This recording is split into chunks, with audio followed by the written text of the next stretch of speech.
pagë 3.000 lekë të reja më shumë në muaj. Për herë të parë në sektorin e shëndetësisë, përveç indeksimit vjetor, do të fillojë dhe llogaritja e vjetërsisë në punë, që do të thotë si mesatare për mjekët e përgjithshëm nga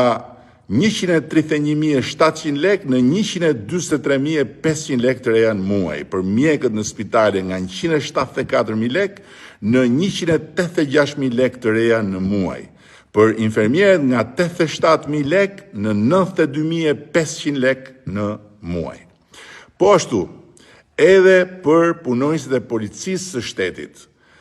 përveç indeksimit, do të ketë rritje për vjetërsinë në punë, e cila për gradat më të ulta përkthehet në një rritje mesatare me 5.000 lekë të reja në muaj. E thënë ndryshe, për një punonjës